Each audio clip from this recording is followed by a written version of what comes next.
Glória a Jesus. Queridos irmãos, os cumprimento com a paz do Senhor. Quero louvar a Deus pela oportunidade que nos concede de estarmos aqui para, juntamente com os irmãos, compartilharmos de assuntos tão importantes, pertinentes à nossa declaração de fé. Louvo a Deus primeiramente, depois ao nosso pastor presidente, pastor Clarismundo Martins Peixoto. Pastor, obrigado pela confiança de nos inserir entre esses seletos homens de Deus que até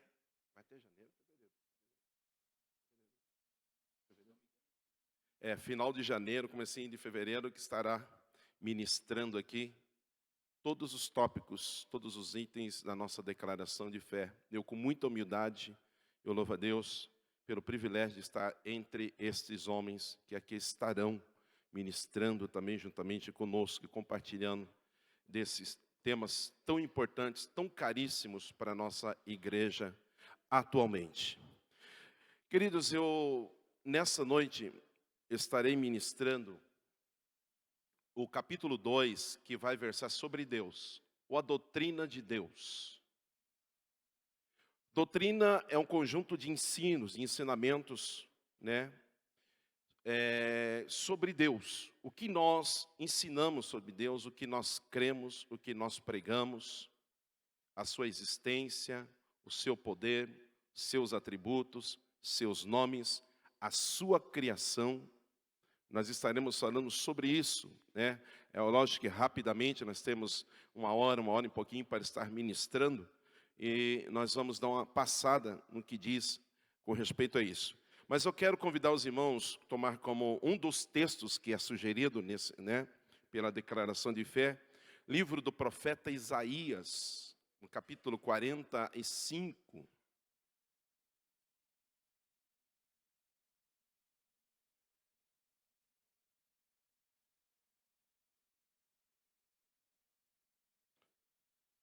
Livro do profeta Isaías, no capítulo 45. Vamos estar lendo a partir do versículo 5.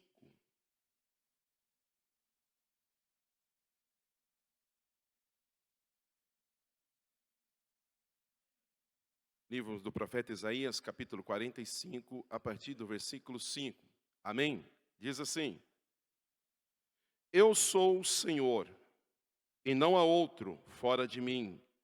Não há Deus, eu te cingirei, ainda que tu me não conheças, para que saiba desde o nascente do sol, e desde o poente que fora de mim não há outro. Eu sou o Senhor, e não há outro. Eu formo a luz, e crio as trevas. Eu faço a paz, e crio o mal.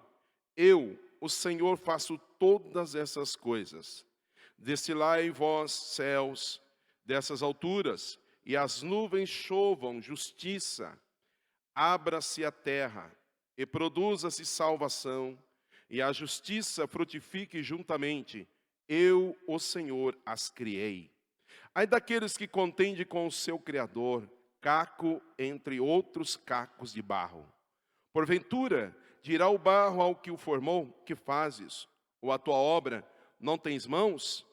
Ai daquele que diz ao pai: que é o que geras, e à mulher que dás tu à luz? Assim diz o Senhor, o Santo de Israel, aquele que o formou: perguntai-me as coisas futuras, demandai-me acerca dos meus filhos e acerca da obra das minhas mãos.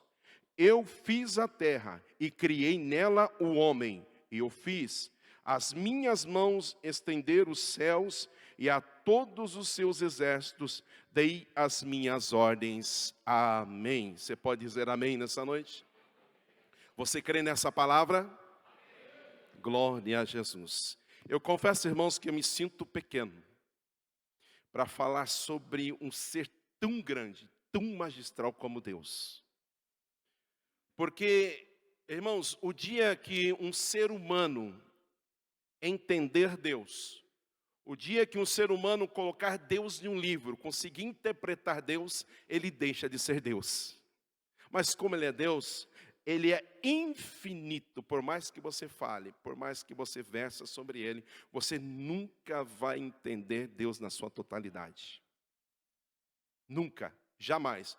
Tem homens ficando doido, biruta aí fora, tentando entender Deus. Irmãos, Deus não é para ser entendido, Deus é para ser adorado na beleza da sua santidade.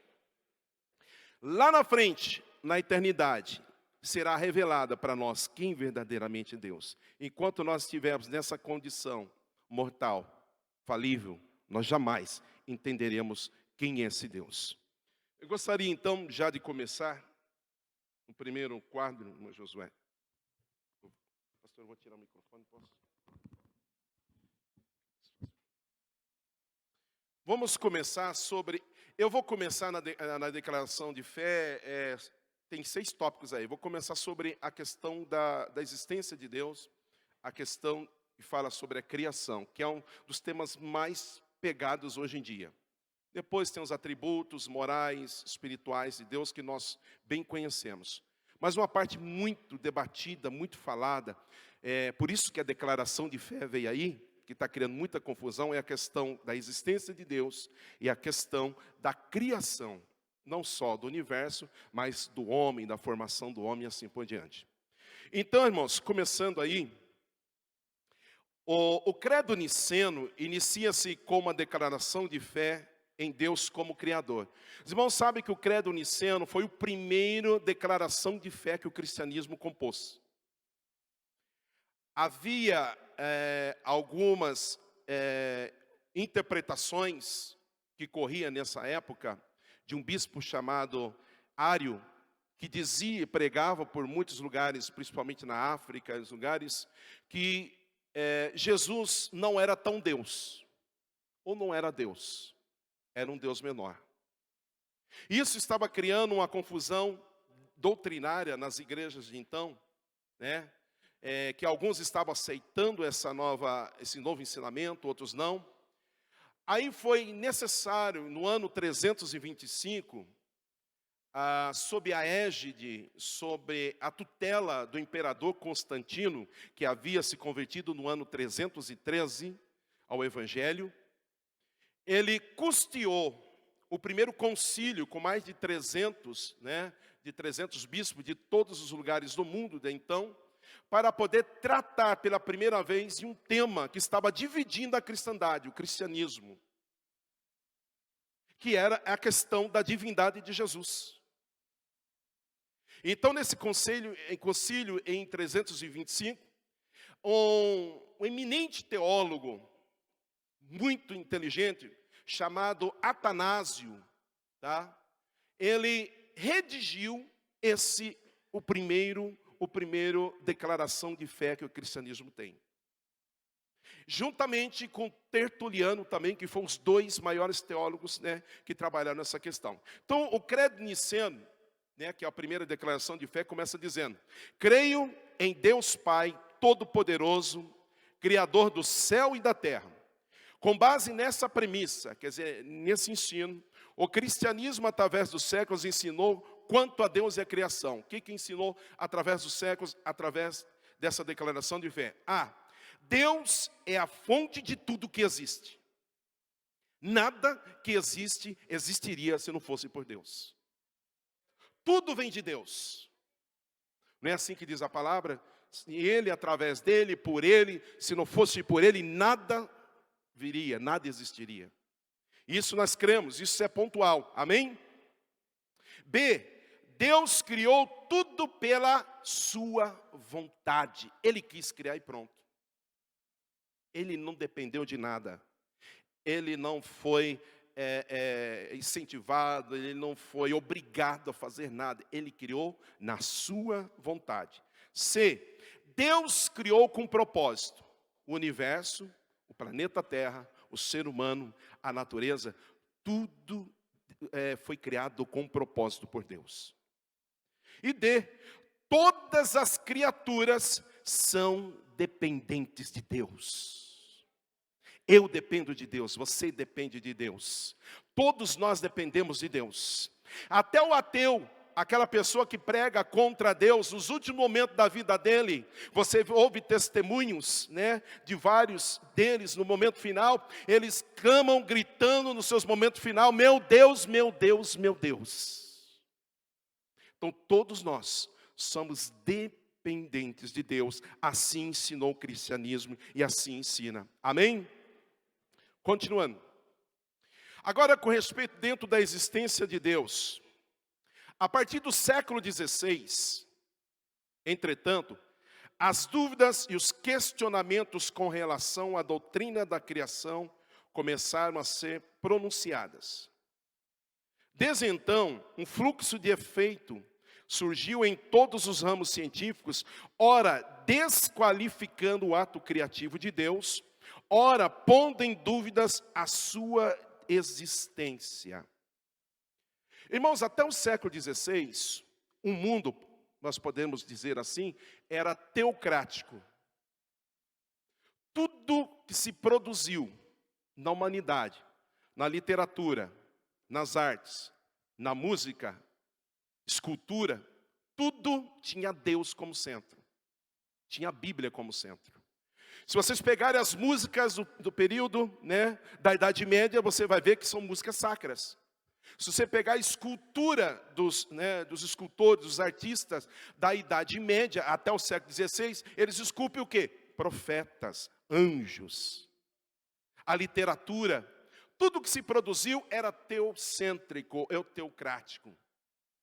A partir do século XVI, começa a vir uma avalanche de novas ideias, vinda, por exemplo, da França, com o iluminismo. Tá? O que é o iluminismo? É uma corrente de ideias que enaltece o homem, tira Deus do trono e coloca o homem no lugar. Mais ou menos assim. Em que o homem é o centro de tudo, o homem é a medida de tudo.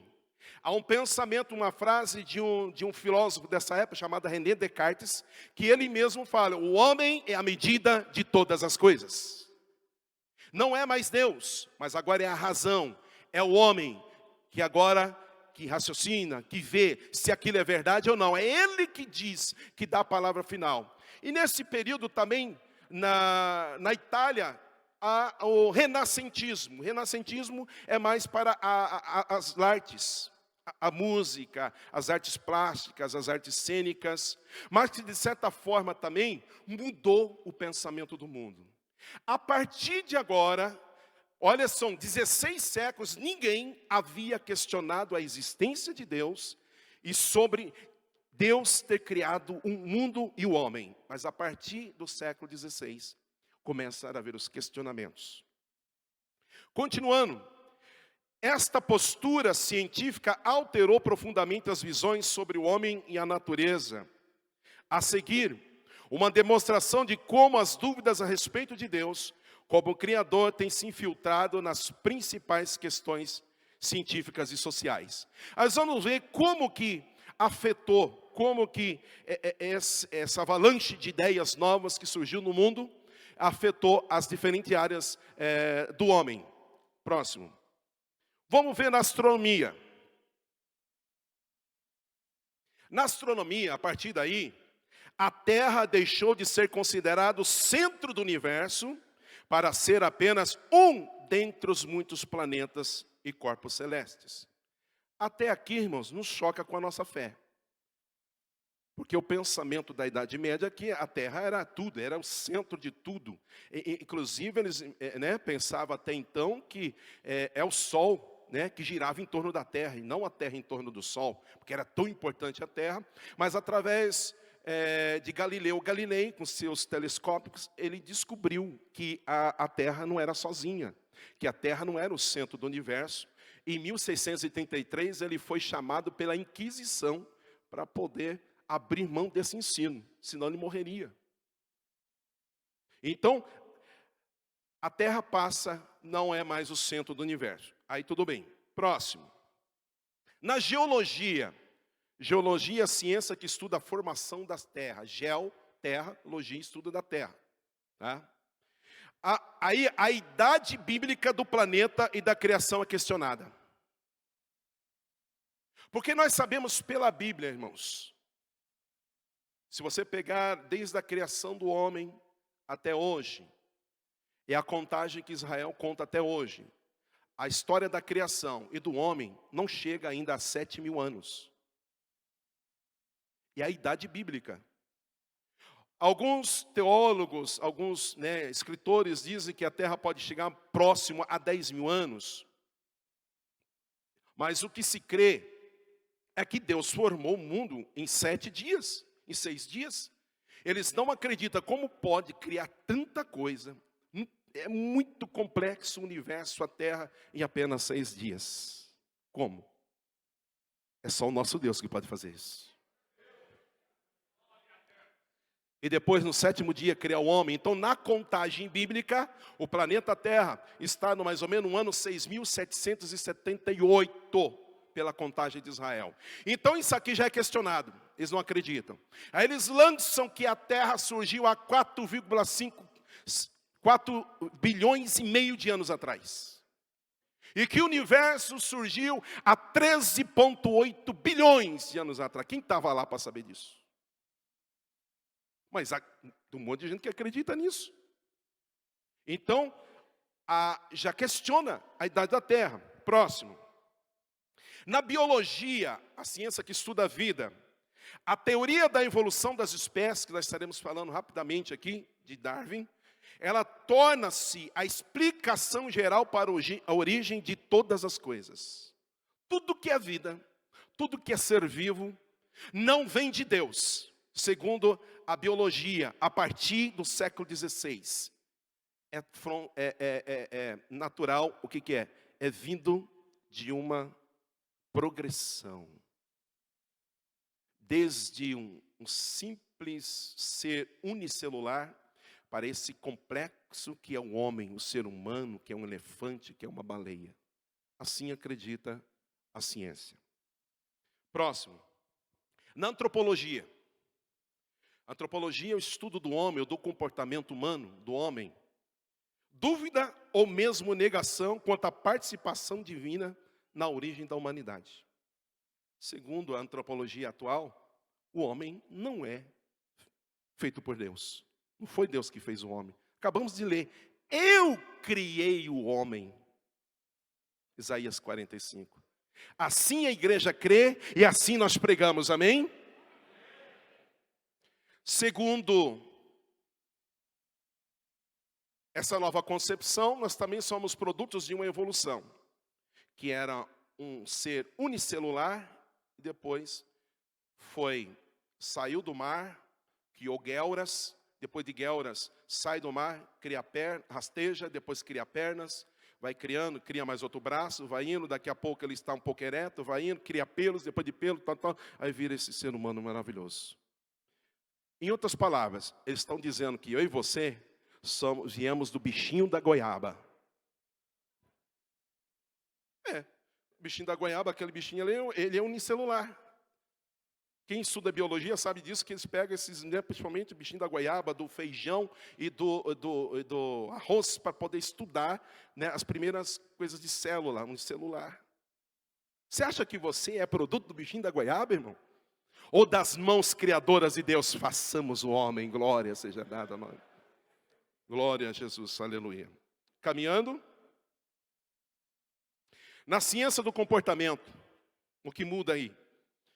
Aumento indiscriminado das liberdades humanas a despeito das implicações espirituais dos atos impensados do homem.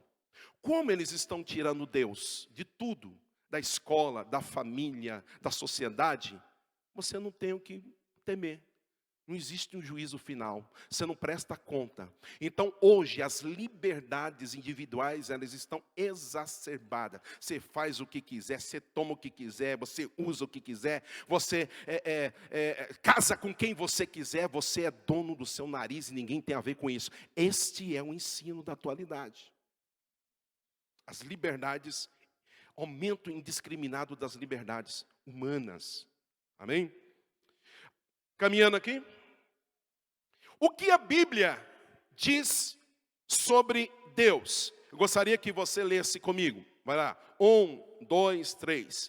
Ora, sem fé, impossível agradar, porque é necessário que aquele que se aproxima de Deus creia que Ele existe e que é galardoador dos que o buscam. Amém. O que o autor aos Hebreus está querendo dizer aqui? Ele está dizendo que a Bíblia, ela não tem a função de provar que Deus existe.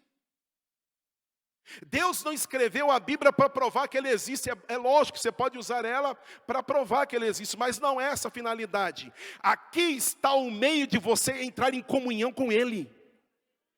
É um livro que dita como você pode andar em comunhão com esse Deus. Então ele parte do princípio que aqueles que chegam próximo dele, creia que Ele existe.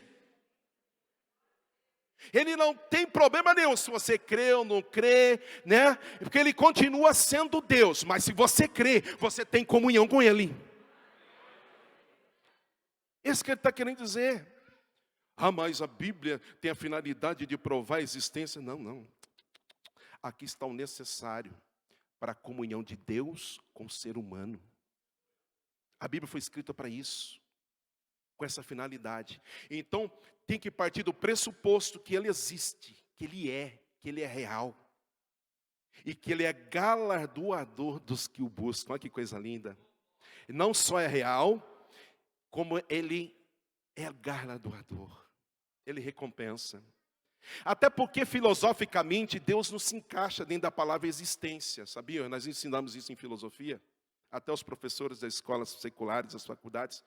Né? Por quê? O que é existência?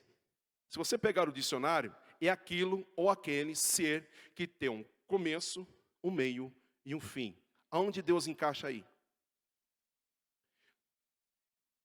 Se você for no politicamente certo, correto, você pode dizer que Deus não existe. O certo, Ele é. Por isso que quando Jesus responde, eu era, você está falando aí que você viu Abraão, se você tem nem 50 anos, ele falou assim, antes que o mundo existisse, ele não falou eu era, na questão da existência, ele disse, eu sou, aleluia, eu sou, um eterno presente. Para Deus, Ele não encaixa na questão de existência, Ele é, aleluia. Quem existe é eu e você. Os anjos existem, até o inferno, os demônios existem, mas só um que é Deus, aleluia, glória seja dada ao nome do Senhor, aleluia. Próximo, olha o que diz Santo Ambrósio no século IV sobre Deus. É impossível conhecer Deus sem... Por quê? Não há conhecimento sem aquele que é a fonte de todo conhecimento. É por isso que o homem fora diz que não existe Deus, não sabe de Deus, sabe por quê? Porque é impossível você conhecer Deus sem Ele. Oh, aleluia, aleluia. Conheçamos e prossigamos em conhecer ao Senhor, aleluia. É coisa linda, esse é o mandamento divino para nós, aleluia. Próximo. Agora vem algumas contestações depois do século XVI. Já até então se falava, agora livros são editados. Pensamentos são escritos sobre a existência de Deus. Aí você tem esse romancista, esse escritor Fyodor Dostoiévski, que foi um dos primeiros a ter coragem de escrever sobre Deus. Olha o que ele diz. É permitido a todo indivíduo que tenha consciência da verdade, viver a sua vida como bem entender, de acordo com seus novos princípios. Nesse sentido, tudo é permitido. Como Deus e a imortalidade não existem, é permitido ao homem novo tornar-se um homem-deus. Seja ele o único a ser e viver assim. Você fala, misericórdia. E o que ele está querendo dizer? Deus não existe, imortalidade não existe, então o ser humano faz o que quiser. É isso que eu falei, a exacerbação das liberdades humanas por causa disso. Não tem ninguém que vai me policiar, eu não tenho ninguém que depois vai me cobrar as minhas atitudes, as minhas obras, então eu vivo do jeito que eu quiser. Então esse homem, Dostoiévski, ele é a base de todos os escritores que vão vir depois dele. Nietzsche, Karl Marx e outros, né, depois desses escritos aqui, sempre um começa, depois os outros, né, ampliam os horizontes, negando as liberdades humanas e negando a existência de Deus. Continuando ainda. Ainda sobre a existência de Deus, aí esse é conhecido, Friedrich Nietzsche, ou simplesmente Nietzsche, que faz sociologia, filosofia, fala muito sobre ele, né? Olha o que ele escreve, algumas das frases, né, dele. Ele diz, foi o homem, em seu orgulho, que criou Deus à sua imagem e semelhança. Está dizendo que é nós religiosos que criamos um Deus, do jeito que a gente quer, da forma que a gente quer. Não existe um Deus no universo, mas esse Deus é criado à nossa imagem e semelhança. E quando a Bíblia ensina ao contrário, que nós somos imagem e semelhança dele, e não o ser criado. E os irmãos verem o pensamento que existe nas faculdades por aí. Eu sei porque eu estudei isso aqui, eu tirei de um trecho de um livro que eu havia marcado quando na época eu estava fazendo a minha graduação em História. Eu falei, meu Deus, né? Se os irmãos verem. Continuando aqui. Ainda Friedrich Nietzsche, tirado também de um trecho, né, de uma revista onde ele tem um comentário, diz assim, é porque tem uma frase aí que muita gente fala, mas é tirada do contexto. Mas o contexto é assim. Não ouvimos o barulho dos coveiros a enterrar Deus? Não sentimos o cheiro de putrefação divina? Também os deuses apodrecem. Deus está morto. Deus continua morto e nós o matamos. Você fala, isso aqui é um absurdo para nós que conhecemos a verdade. Mas tem muita gente nas catedrais, nas faculdades, nos educandários, que acredita piamente nisso aqui. Porque, segundo o contexto que Nietzsche está falando aqui, Deus é um produto da religião. E nós, na religião, pode matar Deus. Assim como os outros deuses morrem do Olimpo, esse Deus, ele coloca em maiúsculo aqui, também pode ser morto. E as pessoas pegam só essa frase, Deus está morto. Saiu até filmes agora, né? Com respeito a isso aqui. Mas, irmãos, Deus não está morto. Deus está vivo. Conta-se a história, quando saiu essa notícia. Um pregador da Inglaterra, um membro de uma igreja da Inglaterra, saiu no século XVIII, em letras garrafais. Você imagina as bancas, Deus está morto. E são essas frases de Friedrich Nietzsche. E aquele jovem viu aquilo, imediatamente ele pega um exemplar, compra um exemplar daquilo ali e vai correndo para a casa do seu pastor. E o seu pastor estava em momentos de oração com Deus. Ele bate afoito na porta desse pastor, bate, veementemente. A esposa do pastor, que é a primeira a receber o baque, viu, o que é isso? O que está acontecendo? Não, pastora, não, eu preciso falar com o pastor, Mas o que é? Ele mostrava o jornal.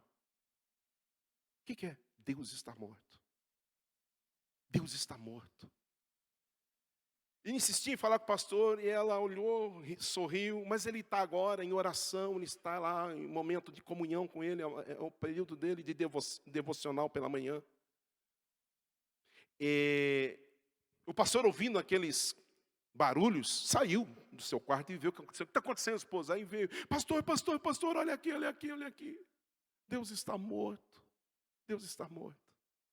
O pastor deu um sorriso lindo para ele e falou, não, Deus não está morto, não. Acabei de falar com ele estava no quarto comigo. Mas pastor, como pode isso? Como pode? Vem cá. E foi no quarto. E ajoelhou com aquele rapaz. Sentou e começou: Senhor, mostra que Tu és Deus Todo-Poderoso, que o Senhor não está morto, que vive para todo sempre. Historiadores dizem que ele recebeu o batismo com o Espírito Santo. Saiu pela rua rasgando um jornal e dizendo: é mentira, Deus não está morto não, Deus está vivo, Ele vive. Oh, glória seja dada ao nome do Senhor. Glória seja dada ao nome de Jesus, aleluia. Aleluia. E esse jovem ficou conhecido na história, um grande pregador chamado George Miller, que vocês conhecem e prega por aí. E a pregação dele era essa: Deus não está morto, Deus está vivo, Deus está vivo. Sinta a presença de Deus, ele dizia. Glória seja dada ao nome do Senhor. Caminhando. Eita Jesus, vamos lá. Sobre a criação, irmãos. A contestação final é desse homem aqui chamado Charles Darwin, que em meados do século XIX, ele num navio, durante 5, 6 longos anos, ele percorreu toda a América Central, América do Sul, partes da América do Norte, para estudar as espécies. Porque ele percebia algumas semelhanças, queria ver as semelhanças que tinha de continente para continente. Por que tinha? O que aconteceu? Por que o urso daqui era diferente de lá? Por que a onça, que é parente do leopardo, parente dos outros, né? Aqui na América do Sul é diferente? O que aconteceu? O que aconteceu no meio do caminho? Aí em 1859 ele escreve um livro, que vocês estão vendo aí, sobre a origem das espécies e a seleção natural. Em que ele coloca a tese que a natureza, por si só, sem Deus, ela se encarrega de fazer com que as criaturas, com que as espécies, elas se desenvolvam ao longo da história.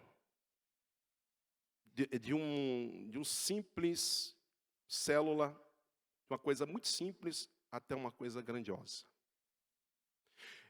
Anos depois, em 1867, ele escreveu um livro agora sobre a origem do homem. Que esses 2 livros aqui são a Bíblia. Vou dizer a Bíblia literalmente de muitos cursos de faculdades aí, de história, de sociologia, de humanismo. Que ele, pelos estudos dele, ele dizia que nosso ancestral é o macaco. E ele prova nesse livro. Prova não, ele vai falando. Ele vai escrevendo, filosofando sobre isso. Não dá tempo de a gente falar muito sobre isso. Mas ele foi contestado na época dele, quando ele apresentou isso. Cientistas contestou muita coisa dele. Na época que ele escreveu isso. Presta atenção, próximo aí. O que ele escreveu depois de ser contestado? Isso é fala dele. Você nunca vai ver isso em livros de história normal. Ele diz aqui. Darwin chegou a admitir que, se pudesse ser demonstrado que qualquer órgão complexo existiu, que não pudesse possivelmente ter sido formado por numerosas e ligeiras modificações sucessivas, minha teoria absolutamente seria quebrada. Ele disse isso. Só que ele não sabia que hoje, atualmente nesse século, os microscópicos são eletrônicos, são potentíssimos. Aí vem outro cientista dizendo, próximo, esse professor de biofísica da Universidade de Lyon, em Pensilvânia, nos Estados Unidos, escreveu esse livro agora nos anos 2000, A Caixa Preta de Darwin, o desafio da bioquímica à teoria da evolução. Ele joga abaixo a teoria da evolução. Não é um pastor que está escrevendo não, meu irmão, é um cientista, não é cristão não. É um grande estudioso, um grande cientista que está falando isso. E ele escreve porque Darwin havia dito se encontrasse, né, alguma coisa que provasse que não houvesse sucessões de uma célula para outra, crescendo outra, ele, absolutamente, a sua teoria seria quebrada. E estes homens, não só esse, mas outros homens quebraram essa teoria. Só que não ensina isso na escola. Próximo, olha o que ele diz.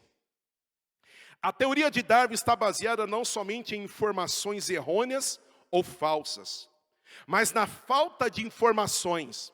Ele não tinha microscópio, mas uma lupa. Ele poderia investigar o exterior da célula, mas o interior permanecia um mistério. Não tinha como entrar lá dentro, precisava de um microscópio muito potente. Uma caixa preta, por isso o nome do livro.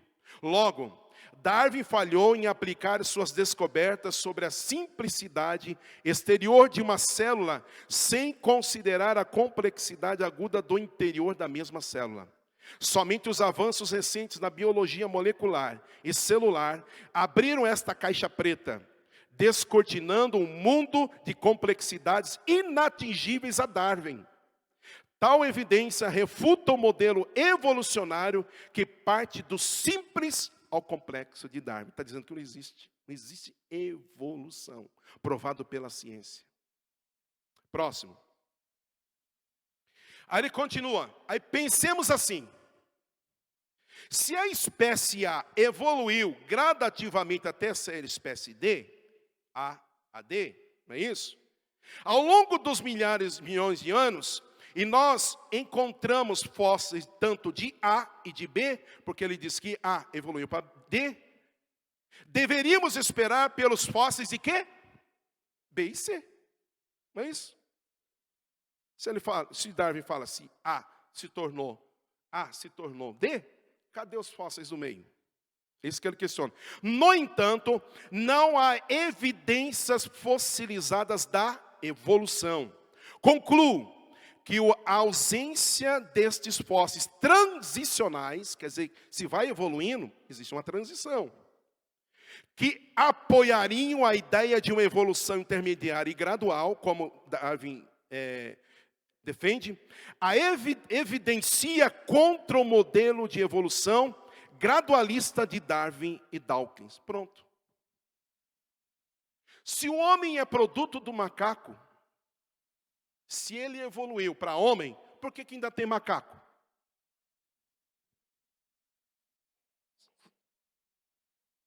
É questionamento simples. Por que o macaco está aí? Não é isso? Cadê os fósseis do meio para comprovar isso? Muitos tentaram forjar isso. Irmão, sabe o que acontece aqui na ciência? Mesmo mostrando isso aqui, os cientistas continuam ensinando que Darwin está certo. Sabe o que? Porque é uma disposição de pensamento para acreditar naquilo. Por que isso, pastor? Eles colocaram no coração que iam acreditar naquilo, mesmo que provem com essas que não têm fósseis transicionais, eles não abrem mão, continuam acreditando em Darwin. Sabe por quê? Porque se eles acreditarem que esses cientistas atuais estão certos, eles estão dizendo alto e bom som para toda a humanidade: a Bíblia está certa. E como a intenção não é científica, mas a derrota do cristianismo, eles preferem, por desonestidade intelectual, continuar acreditando no errado, mas não ver a evidência do certo, só para não dar o braço a torcer para nós cristãos dizer: Deus é fiel, Deus é maravilhoso, aleluia, foi Deus que nos criou. Aleluia. Disposição. Eles já estão dispostos a dizer que não querem. Eles rechaçam o cristianismo, a Bíblia. Então não adianta provar para eles que A mais B. É igual aquela passagem que chegaram para Jesus: se tu és Deus mesmo, faça sinal do céu. O que Jesus respondeu?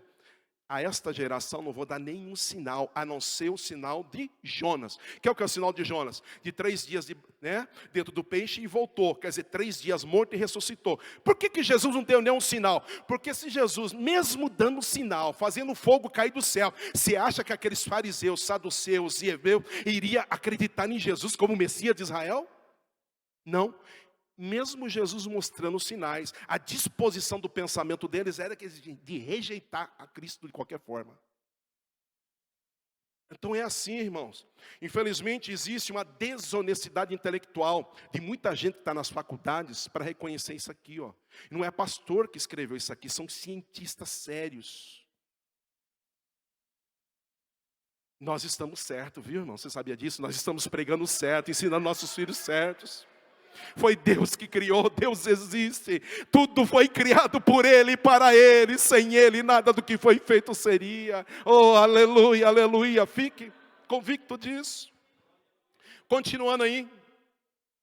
Olha aqui, atualmente, esse homem é considerado o Papa do ateísmo. Ou outros chamam ele de profeta de Darwin. Até o nome dele é quase igual, é Dawkins, Richard Dawkins. Ele é o profeta de Darwin. Por quê? Ele escreveu um livro dizendo, Deus, um delírio.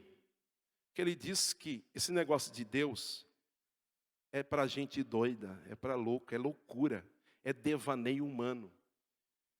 E nesse livro, ele contesta a criação por Deus, ele exalta a evolução, vinda do macaco, vinda do unicelular que Darwin havia colocado e joga por baixo tudo que a Bíblia diz. Aí eu coloquei para vocês aí o que diz aí lá em cima, na epígrafe, lá em cima o que a editora coloca, para chamar a atenção. Um ataque brilhante à onda de superstição. Quer dizer, nós somos supersticiosos. Que mais uma vez percorre o mundo pelo grande cientista que ao longo de sua carreira tem demonstrado a força da razão sóbria e incisiva para explicar a origem da vida. Irmãos, esse livro você acha aí, você vai aqui no shopping aqui, eu já vi o livro. Está lá na prateleira dos best-sellers. Muita gente compra, acredita nisso. Continuando, olha o que ele diz sobre a existência de Deus e a criação. Ele diz assim, o Deus do Antigo Testamento é sem dúvida o personagem mais desagradável da ficção. O que é ficção? Invenção, uma mitologia, uma historinha. Olha o que ele diz, esse Deus ele é ciumento e orgulhoso, mesquinho, injusto, maníaco, controlador, implacável. Um produto de limpeza étnica, sanguinário, vingativo, um misógino, homofóbico, racista, infanticida, genocida, filicida, pestilento, megalomaníaco, sadomasoquista, valentão e caprichosamente malévolo. Está no livro dele. Você fala, meu Deus. Ele não sabe que existe um Deus tão misericordioso lá em cima, que vê ele falando isso. E está dizendo para ele, eu te dou tempo para você se arrepender, porque eu sou amor. Eu não sou nada disso não, eu sou amor, eu sou misericórdia. Aleluia. Enquanto ele fala que Deus é tudo isso, eu e você dizemos, ele é santo, santo, santo, maravilhoso, aquele que era, que há de vir, oh Deus Todo-Poderoso, Criador, oh Deus de todas as nações, os séculos, aquele que há de vir, aleluia, glória seja dada ao nome do Senhor. Aleluia, aleluia, aleluia. Continuando, olha o que ele diz sobre Deus para nós, que não vemos Deus. Ele diz, adultos com amigo imaginário são estúpidos. Segundo ele, nós temos um amigo imaginário. Sabe igual a criança que brinca lá? Vai brincando com um amiguinho, ele não está ali. Você pensa que está falando com alguém, mas ele está inventando um amigo. Ele diz que Deus é uma invenção nossa. É invenção nossa.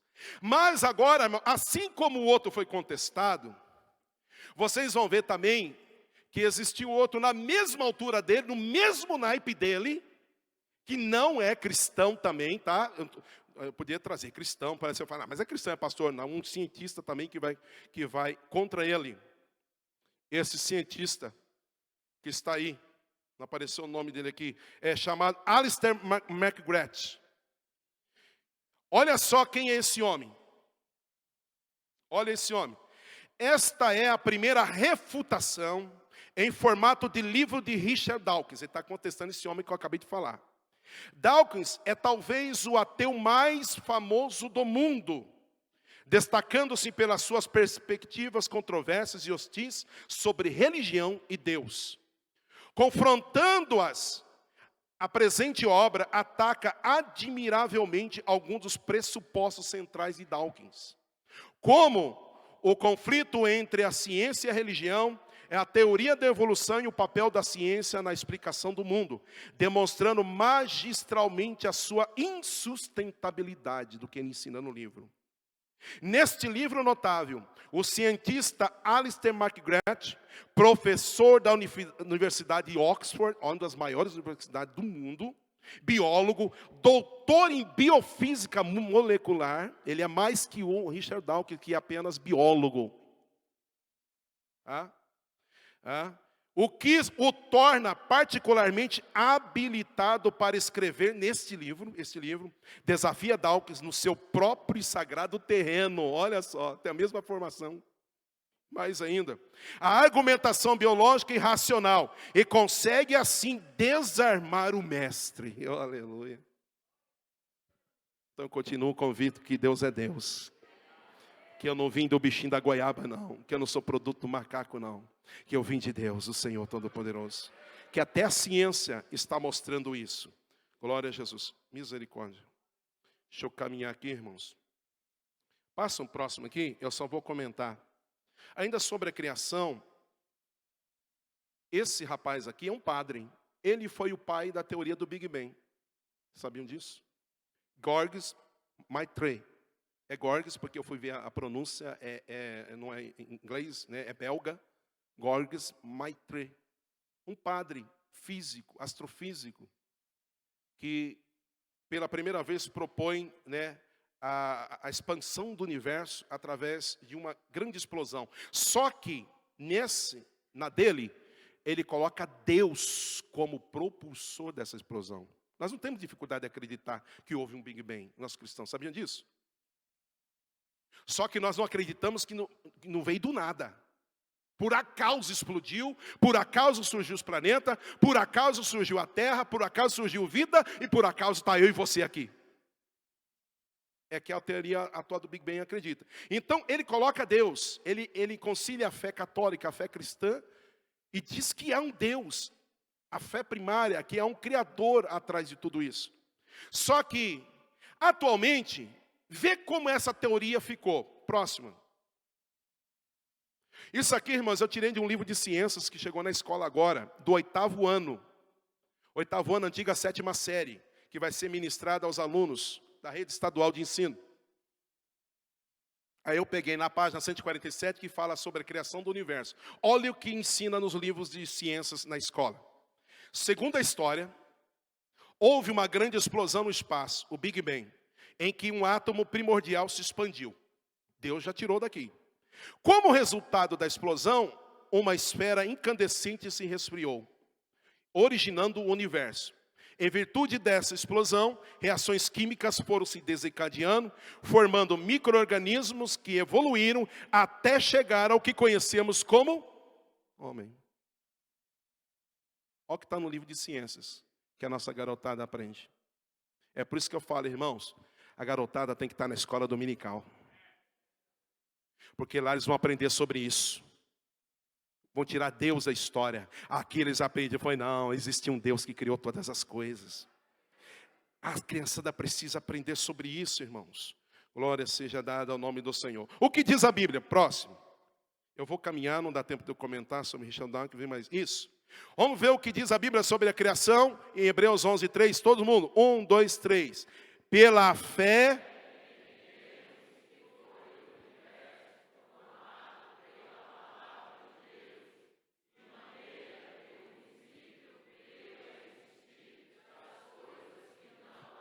Você crê nisso? Aleluia. Deus trouxe a existência, Deus é Deus, Deus é o Senhor, glória seja dada ao nome do Senhor Jesus para sempre. Vou caminhando mais aqui que não dá tempo de comentar mais. Deixa eu ver, passa aí, deixa eu ver. No princípio, isso, criou Deus os céus e a terra. Que fala aí sobre a questão de aparecer Deus, Elohim. No original hebraico, Bereshit Bará. Irmãos, a palavra Bará, quando ela aparece, o sujeito só é Deus, só pode ser Deus. O sujeito desse verbo só pode ser Deus. Porque ela é a palavra de criação que só Deus pode fazer. Por quê? Só Deus pode criar alguma coisa do nada. Só Deus pode trazer do mundo espiritual a existência no mundo físico. A palavra que se utiliza quando o homem faz alguma coisa é Yetzer, ou Etzer. Que ele precisa, porque o homem para criar alguma coisa, ele precisa de matéria-prima, ele precisa de algo. Ele não consegue trazer a existência de nada. Mas Deus, é utilizada a palavra bará, porque Deus traz as coisas que nem existiam pelo poder da sua palavra. Por isso você que está aqui nessa noite, está pesaroso, com problema, com a cura que você... Deus libera uma palavra aqui e vai surgir na onde você menos imagina. Oh, glória seja dada ao nome do Senhor. No princípio criou Deus Elohim, o Deus autoexistente. E aqui há uma parte filosófica no nome de Deus. O nome de Deus é o princípio do número 1. Como, pastor? Número 1. Elohim é o princípio do número 1 no hebraico. Por quê? O número 2 depende de 1 mais 1. O número 3, 1 mais 1 mais 1, ou 2 mais 1. O número 4, 2 mais 2, ou 1 mais 1 mais 1 mais 1, ou 3 mais 1, 5, e assim sucessivamente. E o número 1 depende de quem? Dele próprio. É a origem do nome Elohim. É um Deus que não precisa de ninguém. Ele é autoexistente. Oh, glória a Deus. Esse nome que aparece no princípio da criação. Caminhando... Por favor, mais um. Mais um. Aí. Sobre a criação. Meu horário já deu mesmo. Esse cosmonauta, ele só andou em volta da Terra. Acho que 18 dias ele ficou em volta da Terra, sabe? Na atmosfera. Ele não chegou aí na Lua. Ele era russo. E quando ele sobe lá em cima, Yuri Gagarin, ele diz: subi ao lugar mais alto que algum homem já esteve. Deus não estava lá. Aí, 12 anos depois, em 1969, outro astronauta, ele não fica apenas na atmosfera, ele chega na Lua. Ele vai mais longe. Olha o que ele diz. Olha que coisa linda. Ele começa quando ele está lá em cima. Quando abre os microfones da NASA para o mundo todo, ele começa a citar o livro de Gênesis. No princípio, criou Deus os céus e a terra sem forma. Aí no final ele grita: gente, verdadeiramente Deus existe. Aleluia, depende do seu ponto de vista. Importa que aqueles que chegam a Deus creiam que Ele existe. Aleluia. Glória seja dada ao nome do Senhor. Caminha só mais um, mais outro. Para encerrar aqui, irmãos, não dá tempo de falar sobre os atributos de Deus. Eu quero falar sobre esses 3 atributos de poder: onipotência, onisciência e onipresença. Eu coloquei a palavra latina, que traduz a palavra onipotência, onisciência e onipresença. É omnis potentia, omnis scientia, omnis presentia. Não significa apenas o todo-poderoso, o todo-sabedor. A palavra omnis significa a origem, de onde procede, fonte de tudo. Então, omnispotência significa a fonte de todo o poder. Só existe poder porque Ele é fonte. Aleluia. Omnisciência, só existe conhecimento porque Ele é a origem, Ele é a fonte de todo conhecimento. Aleluia. Omnispresença, só existe presença, só existe emanação divina porque Ele é a fonte primordial. Aleluia. Glória seja dada ao nome do Senhor Jesus para todo sempre. Oh, aleluia. Quantos estão entendendo? Caminha mais um aí. Próximo. Os nomes, não dá tempo de comentar, os nomes que tem aí, que aparecem na Bíblia, que mostram o caráter de Deus. Eu vou ler a primeira parte e você cita o que significa isso, qual é o atributo de Deus quando aparece esse nome. Vamos lá. Elohim, El Elyon, Adonai, El Roi, El Shaddai, Jireh, Rafá, Nissi. Mais um? Isso. Assim, eu que mudei aqui. Mikadiskim, Shalom, Ra,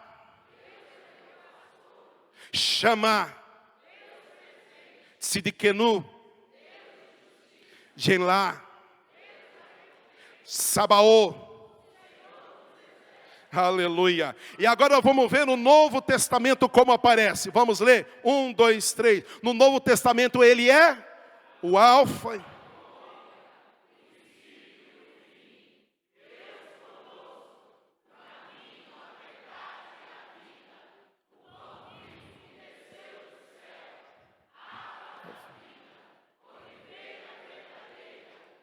Ressurreição e a vida.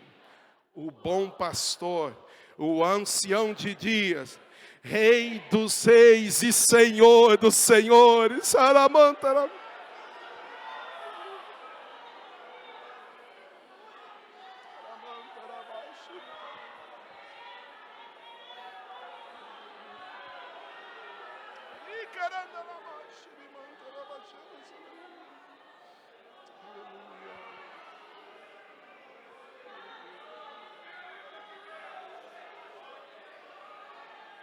Aleluia, aleluia, esse é o nosso Deus, esse é o que nós cremos e pregamos sobre Deus, e não abrimos mão disso, aleluia, Ele é Senhor.